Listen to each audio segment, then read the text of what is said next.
നമ്മളെല്ലാവരും തന്നെ ഇത് ഒരു ഭരണകൂടത്തിൻ്റെ അനുബന്ധ സംവിധാനമായിട്ടാണ് ഇന്ത്യയിൽ സ്പോർട്സ് നിലവിൽ വന്നത്.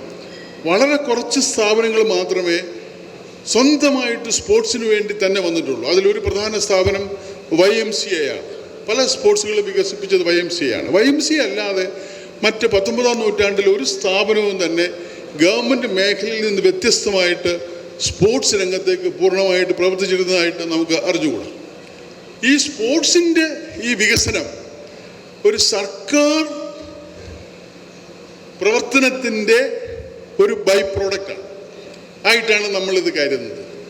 ഈ സ്പോർട്സ് ഞാൻ ഈ പറഞ്ഞ രീതിയിലേക്ക് സ്പോർട്സ് വളരണം എന്നുണ്ടെങ്കിൽ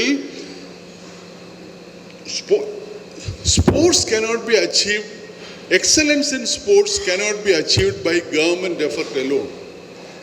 ഗവൺമെൻറ് മാത്രം പരിശ്രമിച്ചാൽ ഒരു ജനാധിപത്യത്തിൽ സ്പോർട്സിൻ്റെ എക്സലൻസ് സാധ്യമല്ല. ഇതിന് സ്പോർട്സിൻ്റെ എക്സലൻസ് സാധ്യമാകണമെന്നുണ്ടെങ്കിൽ ആ ജനസമൂഹത്തിലെ എല്ലാ വിഭാഗങ്ങളും, പ്രൈവറ്റ് സെക്ടർ ആയിക്കൊള്ളട്ടെ, പ്രൈവറ്റ് ഇൻഡസ്ട്രി ആയിക്കൊള്ളട്ടെ, എല്ലാവരും സ്പോർട്സ് രംഗവുമായിട്ട് സഹകരിക്കാനുള്ള ഒരു കാലാവസ്ഥ സൃഷ്ടിച്ചെടുത്താൽ മാത്രമേ ഞാൻ നേരത്തെ പറഞ്ഞിട്ടുള്ള ഒരു GDPയുടെ 2.5% സ്പോർട്സ് മൂലം ഈ സമൂഹത്തിന് ലഭിക്കുന്ന രീതിയിലേക്ക് സ്പോർട്സ് വളരണമെന്നുണ്ടെങ്കിൽ ഒരു സർക്കാർ നിയന്ത്രിത, സർക്കാർ മാത്രം കൈകാര്യം ചെയ്യുന്ന, സർക്കാരാൽ പൂർണ്ണമായിട്ട് ഭരിക്കപ്പെടുന്ന ഒരു ആക്ടിവിറ്റി എന്നതിൽ നിന്ന് വ്യത്യസ്തമായിട്ട് ജനസമൂഹത്തിലെ പ്രധാനപ്പെട്ട വ്യക്തികളും സ്വകാര്യ ഇൻവെസ്റ്റ്മെൻറ്റും സ്വകാര്യ ഇൻഡസ്ട്രീസും സ്വകാര്യ വ്യക്തികളും എല്ലാവരും തന്നെ താല്പര്യപൂർവ്വം മുതൽ മുടക്കി പ്രോത്സാഹിപ്പിക്കുന്ന ഒരു പ്രവർത്തന രംഗമായിട്ട് സ്പോർട്സ് മാറണം. അപ്പോൾ സർക്കാർ എന്താണ് ചെയ്യേണ്ടത്? അതിനനുസൃതമായിട്ടുള്ള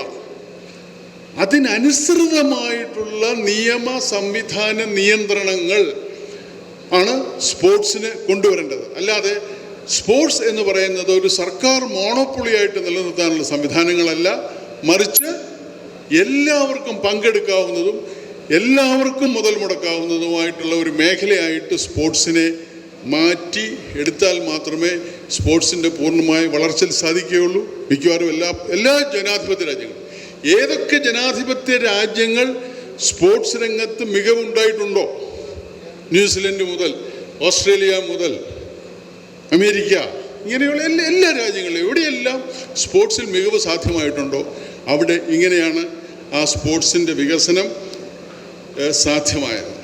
അപ്പോൾ അതിനുവേണ്ടി ആ രീതിയിലുള്ള നിയമനിർമ്മാണങ്ങൾ, ഘടനകൾ, ഒരു സമൂഹത്തിൽ നിയമം ഉണ്ടാകണമെന്നുണ്ടെങ്കിൽ സർക്കാർ വിചാരിക്കണം. ഒരു സമൂഹത്തിൽ ഒരു പ്രത്യേക ഘടന ഉണ്ടാകണമെന്നുണ്ടെങ്കിൽ അത് സർക്കാർ വിചാരിക്കണം. അതൊക്കെ ഭരണത്തിൻ്റെ ഭാഗമാണ്. അപ്പോൾ ഭരണത്തിൻ്റെ ഭാഗമായിട്ട് ഞാനീ പറഞ്ഞ രീതിയിലുള്ള സ്പോർട്സ് വികസനം സാധ്യമാകത്തക്ക സാമൂഹ്യ സാമ്പത്തിക ഗവേണൻസ് ഇൻഫ്രാസ്ട്രക്ചർ അത് ഉണ്ടാക്കിയെടുക്കാൻ സർക്കാരിന് സാധിക്കുന്ന സ്ഥലങ്ങളിലൊക്കെ ഈ വലിയ രീതിയിലുള്ള സ്പോർട്സ് വികസനം സാധ്യമാകും.